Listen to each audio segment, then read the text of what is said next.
Cynthia looked at her mother with obvious contempt.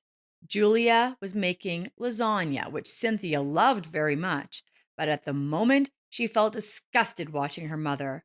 Mom, why are you making lasagna at this late hour? It's already past 8 o'clock and it's going to take at least another 40 minutes. Cynthia asked grudgingly. Julia turned to her daughter and smiled, as if trying to justify her actions. Well, that's for tomorrow. You can eat something else today if you don't want to wait for the lasagna, she replied. Cynthia lifted her eyes, feeling uncomfortable. She was a little embarrassed in front of her mother for her inappropriate tone of conversation, but Julia looked so sad and dejected that Cynthia could not contain herself. I'm sorry, mother, she murmured. Cynthia softened her emotions and took a seat at the kitchen table. She looked at her mother and could not understand what had made her father fall in love with such an unattractive woman. Before her was an overweight woman with graying hair, always dressed in ridiculous outfits that only accentuated her flawed figure. Cynthia could not understand why her father had chosen her mother. At the age of 16, Cynthia wanted to look stylish and followed fashion. She was completely immersed in creating her own looks. For a walk, for school, for a party. She wouldn't even go out to the store without makeup. Julia, on the other hand, was very different. She had only one mascara and an old lipstick that had long since expired, and even this meager makeup was only used on very rare occasions. Mom, what do we have for dinner? Julia's youngest son, Fred, entered briskly. Well, why have dinner so late? Cynthia objected and looked condescendingly at her little brother. You'll get fat, and no one will be friends with you. I'm hungry, Fred repeated and showed his older sister his tongue. Cynthia wanted to say some hurtful words to her brother at first, but at the last moment she changed her mind. There was nothing to waste energy on nonsense. Besides, she didn't want to spoil her already ruined mood any further. Just 2 hours earlier, Cynthia had met her father, Conrad. He drove to school himself, waited for his daughter, and they drove together to a restaurant. There, Cynthia enjoyed a shrimp salad and a medium rare steak. She washed it all down with a non alcoholic cocktail. After a delicious and expensive dinner, it was disgusting to look at the lasagna made by her mother. Conrad invited Cynthia to spend the night at his new country house, which her father had purchased about a month ago. Cynthia felt wonderful in this large and beautiful country house where the renovations were still being completed. Everything there was so modern and stylish. It had been designed by a designer, and Cynthia dreamed of living in it. The girl even managed to go with her father to the mall and pick out new furniture. Cynthia really wanted to spend the night in this two-story house with a beautiful patio and a small pool. The small apartment in the center of the city where she lived with her mother and brother seemed cramped and uncomfortable. In the same way, she felt uncomfortable with her own mother's way of life, who tried to keep the house clean and tidy. Dad, when can I stay the night at your house? Cynthia asked when Conrad had already driven her to the gate. I just want to find out so I don't have anything planned for tonight. Daughter, you can talk to your mother and ask her. After all, she must agree and let you go, too, the father said. He would be glad to see his children more often and hoped that when the house was ready, it would be. My mother doesn't care where I am or who I'm with, especially since you're not a stranger, you're my father, Cynthia said regretfully. Don't talk nonsense, Conrad replied sternly. Mom always worried about you and Fred.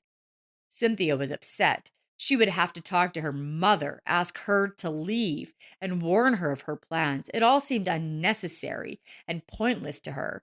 And why couldn't she just come to her father and stay the night? After all, he lives alone for now. Julia and Conrad divorced just over 3 years ago, and for Cynthia, her parents' divorce was a real blow. After all, the girl was going through puberty at the time. Before the divorce, Cynthia's parents had always seemed like role models, despite their differences. It was obvious that they loved each other, and then, as if in an instant, everything was gone. Their relationship became very strained. They stopped smiling and seemed to try to avoid each other. After several difficult months, Dad moved into a rented apartment. Cynthia always blamed her mother, as her father tried to keep the family together until the last moment. Cynthia heard her father trying to tell her mother that all families have hard times. He said he didn't want to leave, that he loved her, and asked her to be patient until things got better. Julia was like an impregnable fortress and did not want to even hear about the possibility of a family reunion. "Why can't you let your father come back?" Cynthia asked her mother, not understanding how she could refuse to live with such a caring man. Conrad was a good earner, kind and caring, but none of this suited her mother. Cynthia didn't understand what was going on, and Julia didn't explain anything to her daughter, simply saying, "Dad and I can't be together anymore, and I won't give any more explanations." Of course, Fred, who was only 7 years old at the time and was absorbed in computer games, didn't care if his parents lived together or not. "I'm not going to explain myself to you," the mother answered firmly. "What happens between adults is none of the children's business. I don't forbid you to see and communicate with your father, but I won't live with him anymore." Mother was adamant, though unhappy. "You bet you would," snorted Cynthia. "Dad is no stranger to me, and you can't forbid me to see him." Julia did not argue with her daughter on this point. Cynthia saw her father regularly, received remittances from him on her personal card, and was able to buy expensive clothes and quality cosmetics only because of his financial help. Julia worked as a simple teacher in a city school, and on her salary, Cynthia could hardly afford such purchases. So after her divorce, Julia bought a modest apartment not far from the school where she worked, so it would be easier to get to work. "I'm not going to stop you from communicating, Dada. Conrad is your father. Talk to him all you want," Julia said. She didn't seem to like talking about Dad. Cynthia even thought her mother had never liked him at all. The girl tried to see her father as often as possible. If she had been asked who she would have liked to live with, Cynthia would have unequivocally chosen her father. But Conrad had no plans to take the children away from his ex wife, and Cynthia and Fred continued to live with their mother in their modest apartment. After her last meeting with her father, Cynthia was even more annoyed by her mother. The girl could not understand why her father had chosen this woman, why he had married her, and why he wanted to return so badly after the divorce. Conrad was a handsome and well groomed man, and Julia seemed foolish and pathetic in comparison. What was it that made the man humiliate himself in front of his ex wife? Cynthia could not understand why he had tried to the last to keep the family together while Julia built herself an impregnable fortress as if she were of royal blood. After all, she was just an ordinary woman, and there were thousands like her in the city. Cynthia guessed that Daddy had women, but it was unlikely that among them was any permanent one with whom he lived. But she had no doubt that the man had no shortage of female attention. In Cynthia's opinion, any woman would have been happy to be the wife of such a man. Any woman, but not her mother. The girl worried that Conrad would eventually remarry. He would then have other children and stop helping his children from his first marriage, including Cynthia. She had big plans for her life after high school. She wanted to go to a prestigious college and study further to become a designer. But that required money, as Cynthia only wanted the best out of life. The whole apartment reeked of baked lasagna, and Cynthia hid in her room, opening the window so the smell wouldn't permeate her clothes. She hated the smell of food on her clothes. Her friends would just laugh at her, thanks to her mother for that. As always, Cynthia dreamed of having a full family and living together in the big country house her father had bought. She wanted her mother to look nice and attractive, to have a housekeeper to cook breakfast and dinner and do the laundry and cleaning so she wouldn't have to do it herself. The girl really wanted her mother to lose weight, take care of her hair, and look dignified. But all these dreams did not come true because Julia was overly principled. While eating breakfast in the morning, Cynthia decided to talk to her mother about spending the night at her father's house. Mom, Dad suggested that I spend the night at his new house. I hope you won't mind that, she said. It will be so beautiful. It's so quiet there. You can't hear the cars, and the air is very clean. Julia nodded her head and said, Sure, you can sleep over at Daddy's and take Fred to Daddy's. I'll let you. Cynthia was interested in going alone and asked, Will you let me go by myself without Fred? She was not interested in her younger brother, with whom she was bored, and she only wanted Daddy's attention for herself. I'll allow it, Julia replied and sat down at the table. I'm so tired today, she said. Cynthia hummed and said, It's 8 o'clock in the morning and you're already tired? She took a quick glance at her mother. Julia really didn't look well. Pale, with her forehead wet with sweat, she was sitting at the table, slightly covering her eyes with her hand. Maybe you're going through menopause? Cynthia asked, not even thinking that her question sounded rude and ill mannered. Don't talk nonsense. I'm not 40 yet, Julia replied. Get ready for class, Fred. And you hurry to school, too, Mum added. Cynthia gritted her teeth. In her perception, her mother's words had never been taken seriously, as if she had always remained a child, even though she was already 16. She understood many things very well, and the absence of a man in her mother's life might have been a sign of the preconditions of menopause. Cynthia was sure of this, though she herself was not quite aware of the details of the matter. Coming home after school, the girl was surprised to see her mother at home. Why aren't you at work? She asked her mother irritably. Cynthia loved being home alone while her mother was still at work, and they didn't have to cross paths in the kitchen or bathroom. I took the day off, the mother replied. I don't feel well. I called the doctor. Cynthia asked, not particularly worried about her mother's health. And what's wrong with you? In her opinion, Julia was always playing the poor, sick woman, and as many times as Conrad offered to help her, she flatly refused. She seemed to tease her father deliberately so that he would pay more attention to her. Cynthia thought her mother's actions were foolish because they did not produce any results. In the evening, the girl went to an extra foreign language class. As soon as she reached the tutor, her worried brother Fred called her. He said, Mom fainted. What should I do, Cynthia? My brother almost shouted into the receiver, and Cynthia answered quickly, Call an ambulance. Don't slow down, Fred. I'll call Grandma now. She'll be here soon. I'll get out of class now and run home. Cynthia said, Let me call the ambulance myself, in case you get the address wrong. Wait for us at home. She called emergency services and her grandmother, and then alerted her Spanish tutor that she needed to get home right away. Of course, Cynthia, go. The teacher's voice was puzzled. Let mother recover, he added.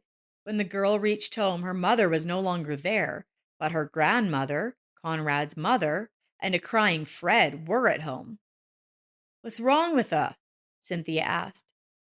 Complications started, my grandmother answered. I told her to go to treatment, but she kept putting it off, so she waited.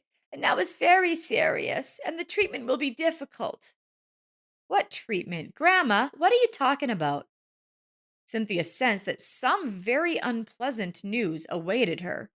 Grandma Ella, Conrad's mother, only sighed. Your mother is gravely ill. It all started a year ago because of her post-divorce worries, she said.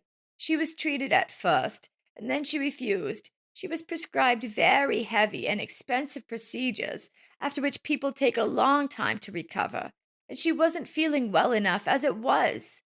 In general, she was probably right to refuse. But by her decision, she caused another attack of the disease, explained the grandmother. Cynthia could barely say, Are you serious? Ellen nodded. Quite. This Conrad's fault, too, of course. He made Julia so nervous, so she got herself a stress disease. What's Dad got to do with it? Ella. Cynthia became angry for some reason. She didn't like it when people spoke ill of her father. So he was the reason everything happened, her grandmother replied. He was the one who had a second family on the side, and they had a baby with another woman, and he didn't tell your mother about it. All this went on until that other woman came to the house herself and told Julia everything. My son was a fool. Now he has to pay for it. Cynthia didn't want to believe it. Everything her grandma had said seemed like a bad joke. It turned out that her father had another family and another child, and neither Cynthia nor Fred knew about it. In the morning, the girl went with her grandmother to the hospital to see her mother. Julia was in intensive care and was not allowed to see her, despite Ella's entreaties. Then Conrad arrived, and Cynthia looked afresh at her father, whom she had always thought to be right and good. She didn't know what to say to him yet. She didn't know how to act with him anymore. Her world was falling apart. Now she had an explanation for all the things her mother had done that she hadn't understood before. Dada, what happened? The father asked himself. Grandma told me everything, Cynthia replied. Do you have another family? Conrad went a little pale, but quickly pulled himself together. Ella promised, he muttered. We agreed that you wouldn't find out about anything. After all, this is our grown-up business. And I'm an adult too, Cynthia said capriciously, though her voice didn't sound like an adult. You have another woman? No, there hasn't been anyone for a long time. I broke up with that woman before she came to Julia and told her everything, Conrad explained. Cynthia asked questions, barely holding back tears of resentment and frustration. Do you have a son or daughter? Poor Julia, she knew all this and kept quiet so as not to make her father look bad in the eyes of the children. A son, but I have no contact with them, Conrad replied. They moved to another country a long time ago. I just helped out a little with money and nothing more. I love Julia. I always have, and there was some misunderstanding there. This misunderstanding cost my mother her help, Cynthia said with reproach in her voice. I don't know if I can forgive you. Conrad lowered his head. I'll hope you can, he whispered. I can't stand it if you can't forgive me, too. Mom couldn't forgive me. Without her mother, the apartment looked empty and even more gloomy.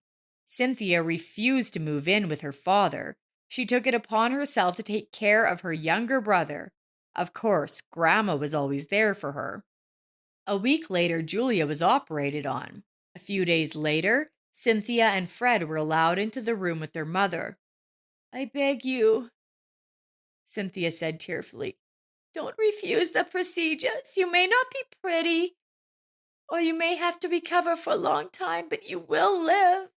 Mother, we love you very much. Julia smiled weakly.